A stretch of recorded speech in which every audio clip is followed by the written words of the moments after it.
ہاتھ میں ایک مورتی ہے. جب تنگ آ گیا، ستا کر تنگ کر کے مار مار کے حضرت سمیہ ٹس سے مس نہیں ہو رہی. کہتا ہے تم ایک دفعہ کہہ دو سمیہ کہ ہاں اس مورتی میں بھی کچھ ہے، میں تمہیں چھوڑ دوں گا. انہوں نے تھوک دیا، برچھا مارا ہے شرمگاہ کے اندر.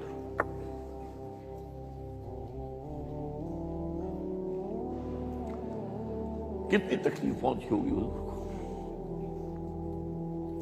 لیکن آپ گزر رہے، اصبروا یا آل یاسر فإن موعدکم الجنہ. اے یاسر کے گھر والوں صبر کرو، تمہارے استقبال کی تیاریاں ہو رہی ہیں جنت. یہ سیرت کوئی بناتا سناتا ہے؟ یہ سیرت یاسر کے ساتھ کیا کیا ہے؟ 4 اونٹ نر سانڈ، اور ان کے ساتھ رسے باندھ کر ایک رسے سے ان کا ایک بازو باندھا، ایک سے دوسرا بازو، ایک سے ایک ٹانگ دوسرے سے دوسری ٹانگ. انہیں دوڑایا ہے کہ پرکھتے اڑ جیسے قسم کے. یہ دین ایسے ہی قائم نہیں ہوا. عدل و انصاف کا نظام ٹھنڈے ٹھنڈے قائم نہیں ہوتا، گھر میں آرام سے بیٹھے ہوئے قائم نہیں ہوتا. اور سنیے، 3 برس شیب بنی ہاشم کے تو قید ہے. 3 برس. اور یہاں کی قید پر قیاس نہ کریں. یہاں تو جیل میں کھانے کو ملتا ہے، راشن ملتا ہے، جیسا بھی ملتا تو ہے نا. اور لیڈروں کے لیے تو class A class B class ہے. اب تو ان کا تو لیڈر تو لوگ جب آتے ہیں جیل کاٹ کر معلوم ہوتا ہے کہ شاید کسی صحت افزا مقام سے تشریف لا رہے ہیں. وہاں کیا تھا؟ Total boycott. ایک گھاٹی، ادھر پہاڑ ادھر پہاڑ، دونوں طرف جو ہے پہرے. کوئی کھانے پینے کی چیز اندر نہیں جائے گی. اور پورا خاندان بنی ہاشم، وہ بھی کہ جو ایمان نہیں لائے، وہ قبائلی زندگی تھی نا. بنو ہاشم چونکہ حضور کو پشت پناہی چھوڑنے کو تیار نہیں ہوئے، ابو طالب نے آخری وقت تک بھی ساتھ نہیں چھوڑا. ہاں، آخری وقت کے قریب ایک بات ہو گئی تھی. ایک مرتبہ تو ہوا کہ وفد آیا ہے قریش کا کہ اپنے بھتیجے کو روک لو، وہ ہمارے معبودوں کی توہین کرتا ہے. ابو طالب نے بلایا اور آپ سے کہا کہ یہ کچھ اپنے رویے کو بدلے. آپ نے فرمایا کہ جان، اب تو چاہیے میرے ایک ہاتھ پر سورج اور دوسرے پر چاند رکھ دے، میں اپنے اس مشن کو چھوڑ نہیں سکتا. یہ ہے استقامت. اور ابو طالب کے عین انتقال کے وقت جو معاملہ ہوا، جب وفد آیا ہے کہ ٹھیک ہے اب ہمارا جو ہے صبر کا پیمانہ لبریز ہو گیا ہے، اب ٹھیک ہے آ جاؤ میدان میں، تم بھی ساتھ چھوڑنے کو تیار نہیں ہو. ابو طالب نے بلایا، بھتیجے مجھ پر اتنا بوجھ نہ ڈالو جو میں برداشت نہ کر سکوں.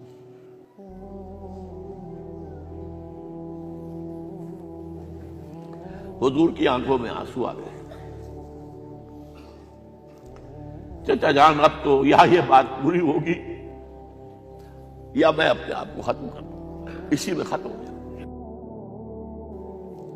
12 شیب بنی ہاشم میں 3 برس اس حال میں گزرے ہیں. ٹوٹل بائیکاٹ، کوئی کھانے پینے کی نہیں. کچھ لوگ تھے شریف النفس، مثلا حکیم بن حزام تھے رضی اللہ تعالی، اور بعد میں ایمان لے آئے. حضرت خدیجہ کے وہ رشتہ دار تھے. وہ پہاڑ پر چڑھ کر ایک طرف سے رات کی تاریکی میں، دونوں دروازے تو بند ہیں، پہاڑ پر چڑھ کر چوٹی سے نیچے اتر کر کوئی چیزیں کھانے پینے کی دے آئے تو دے آئے. بس صلی اللہ علیہ وسلم. کوئی اور ایک آدھ ہوگا ایسا. یہاں تک نوبت آئی ہے کہ بنی ہاشم کے یہ پھول جیسے بچے معصوم بھوک سے بلبلا رہے ہیں، اور اس کے سوا کچھ نہیں ہے کہ سوکھے چمڑے ابال کر اس کا پانی ان کے حلق میں ٹپکا دیا جائے.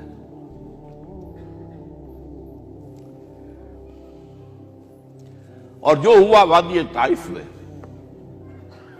جب مکے والوں نے فیصلہ کر لیا کہ آپ قتل کر لو، ابو طالب بھی فوت ہو چکے ہیں، اب کوئی اندیشہ نہیں، کوئی خانہ جنگی شروع نہیں ہوگی. کوئی انٹرا ٹرائبل وار نہیں ہوگی. تو آپ طائف گئے ہیں، شاید وہاں کے 3 سردار تھے بڑے، اور یہ طائف اصل میں قریشی کا سمجھیے کہ یہ ان کا گرمیوں کا یہ صحت افزا مقام تھا. یہ تمام جو سردار تھے مکے کے، ان کی جائیدادیں وہاں تھی، باغات تھے، اور وہاں کے بھی 3 سردار تھے. تو شاید ان میں سے کسی کو اللہ توفیق دے دے. وہاں گئے ہیں اور صرف ایک ساتھ ہیں، حضرت زید بن حارثہ. حضرت ابو بکر بھی ساتھ نہیں، سائے کی طرح ساتھ رہنے والا بھی ساتھ نہیں تھا. وہاں جا کر جو آپ نے تینوں سے بات کی ہے، تینوں نے وہ باتیں کہی ہیں جو کلیجے کو چیر جائیں. تمہارے سوا کوئی اللہ کو نہیں ملا تھا رسول بنانے، جاؤ چلے جاؤ. ایک کہتا ہے فوراً چلے جاؤ یہاں سے، اس لیے کہ ہو سکتا ہے کہ تم سچے ہو تو کہیں میں تمہاری توہین نہ کر دوں، اور یہ بھی ہو سکتا ہے تم جھوٹے ہو تو جھوٹے کو میں منہ نہیں لگانا چاہتا. 3 دن کی یہ سختی، اور اس میں کیا ہو رہا ہے؟ اسٹریٹ ارچنز جو کہلاتے ہیں ہمارے یہاں، ٹھوکرے گلیوں کے، انہیں اشارہ کر دیا ذرا ان کی خبر لو. اب وہ پتھراؤ کر رہے ہیں. جیسے ہمارے ہاں کوئی آ جاتا ہے، کوئی نیم پاگل یا کوئی اور کسی طرح کا مست قسم کا آدمی، اور اس کے اوپر چھوکرے چاروں طرف ہوں اور ستا رہے ہوں. یہ نقشہ تھا، اور طائف کی گلیاں تھیں، اور محبوب رب العالمین تھے. ادھر سے پتھر آ رہے ہیں تو زید بن حارثہ رکاوٹ بن گئے، لیکن پیچھے سے آ رہے ہیں، وہ کیسے روکیں گے؟ پیچھے جاتے ہیں تو ادھر سے آ رہے ہیں. جسم لہو لہان ہے، خون رس رس کر زخموں سے جوتیوں میں آ کے جم گیا ہے. پھر وہاں سے آپ نکل کر گئے ہیں ایک باغ میں، تھوڑی سی پناہ لی ہے تھوڑی دیر کے لیے. جوتے بڑی مشکل سے اترے ہیں، خون جمع ہوا، اور وہ جو پھر دعا نکلی ہے آپ کی، وہ کلیجے کو چیر جانے والی ہے. اللہم الیک اشکو ضعف قوتی وقلت حیلتی وحوانی علی الناس. اے اللہ تیری جناب میں فریاد لے کر آیا ہوں، اپنی قوت کی کمی کا، اپنے وسائل کی کمی کا، اور لوگوں میں جو رسوائی ہو رہی ہے. الا من تکلنی الا بعید یتجہمنی او الا عدو ملکت امری. مجھے کس کے حوالہ کر دیا ہے؟ مجھے دشمن کے حوالے کر دیا جو چاہے میرے ساتھ کر گزرے. فریاد ہے کہ نہیں؟ بڑی زوردار فریاد ہے، بڑی زوردار. لیکن پھر مقام عبدیت کا ظہور ہوتا ہے.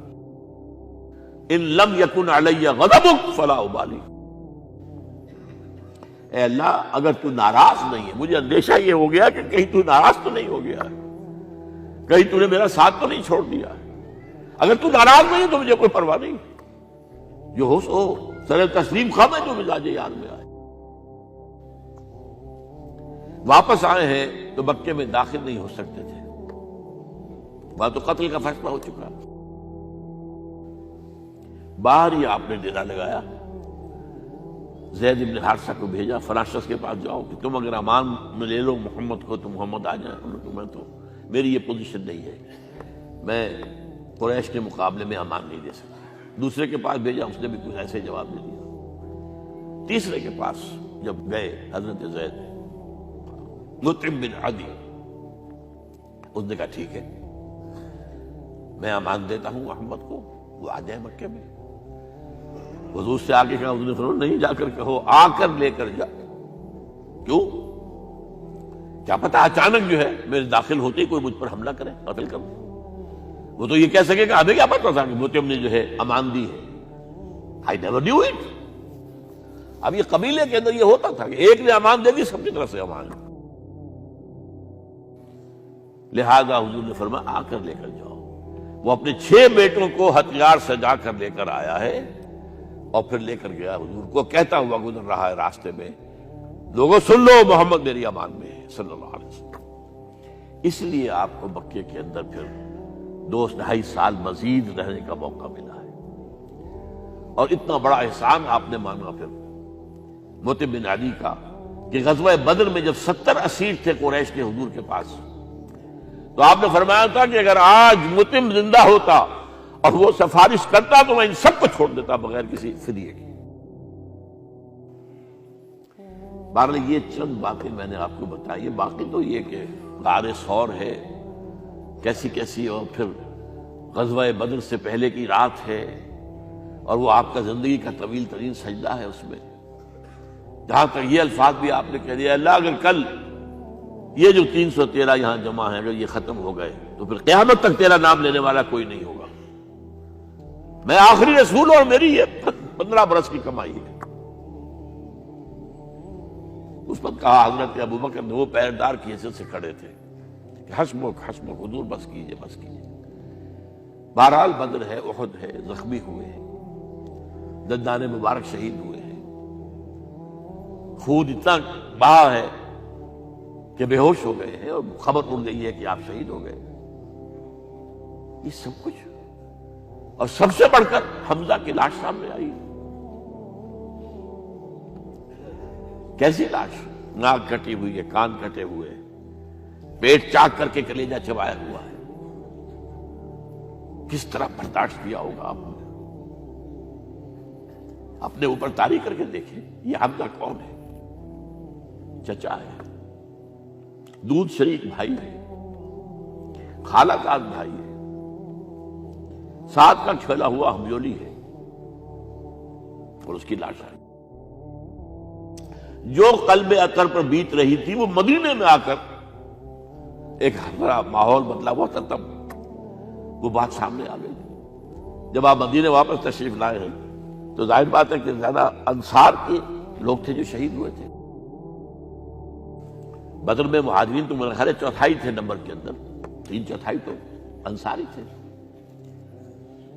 اسی طریقے سے احد کے اندر معاملہ ہے، تو مختلف گھروں سے عورتوں کے بین کرنے کی آوازیں آ رہی تھی، اس لیے کہ اس وقت تک بین کرنا حرام نہیں قرار دیا گیا تھا، ممنوع نہیں تھا۔ آوازیں سن کر حضور کی زبان مبارک سے نکل گیا اما حمزہ تو فلا بواکی لہو، ہائے حمزہ کے لیے تو کوئی رونے والی بھی نہیں ہے۔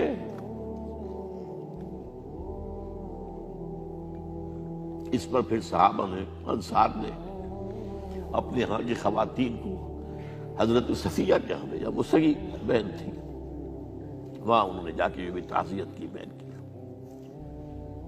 غزوہ احزاب کا آپ نے سن لیا، اسوہ رسول پر نہ معلوم کیا کیا باتیں چیزوں میں مشہور ہو گئی ہیں۔ اسوہ کا لفظ آیا کہاں ہے قرآن میں؟ سورہ احزاب میں۔ وہ اسوہ کیا تھا؟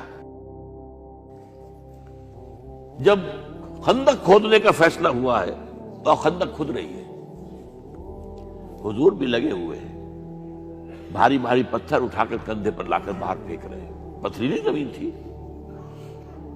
ایک پتھر کسی سے ٹوٹا نہیں تھا، تو حضور نے جو ہے 3 دفعہ جو اس کی ضرب لگائی تب ٹوٹا ہے۔ لیکن یہ کہ کئی دن کے فاقے ہو چکے تھے، کھانے کو کچھ نہیں، پورا محاصرہ تھا، 12,000 کا لشکر گھیرے ہوئے، یہاں تک کہ آپ کو معلوم ہے کہ گھروں کے اندر بیت الخلاء تو نہیں ہوتے، باہر جاتے تھے قضاء، اس کا کوئی امکان نہیں۔ شدید ترین آزمائش جو ہوئی ہے اس کا نتیجہ ایک طرف یہ نکلا کہ منافقین کا نفاق ان کی زبانوں پر آ گیا۔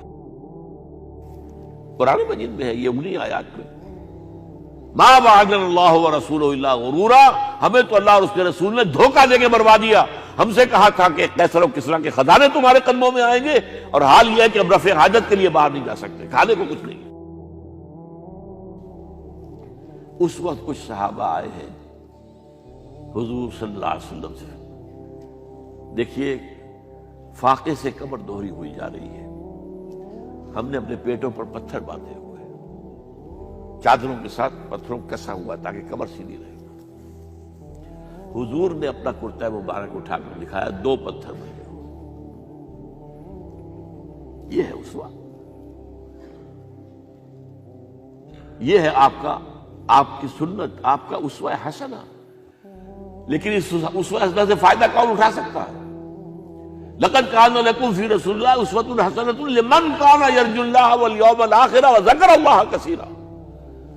اسوہ تو اپنی جگہ ہے، قرآن میں ہدایت سب کے لیے، ھدی للناس، لیکن فائدہ اٹھائیں گے صرف متقین، ھدی للمتقین، ہے سب کے لیے، اسوہ سب کے لیے ہے، لیکن استفادہ وہی کر سکے گا جو 3 شرطیں پوری کرے: اللہ اور یوم آخر پر ایمان، اور اللہ کا ذکر کثرت کے ساتھ کرے۔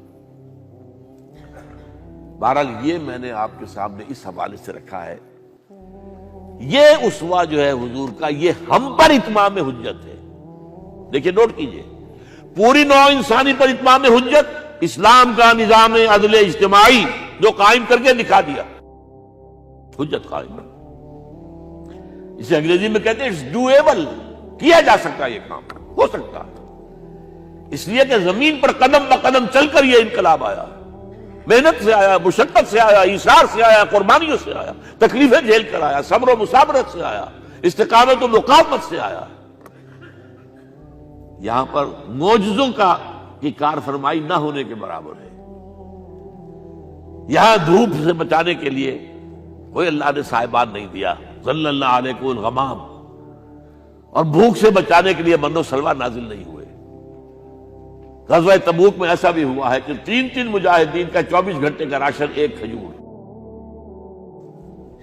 ایک نے منہ میں رکھی، کچھ چوس لی، کچھ گلوکوز چلا گیا اس میں سے، دوسرے کو دے دی، اس نے چوس لی، پھر تیسرے کو دے دی۔ من و سلوہ نازل نہیں ہوئے۔ محنت، مشقت، ایثار، قربانی، صبر، مصابرت،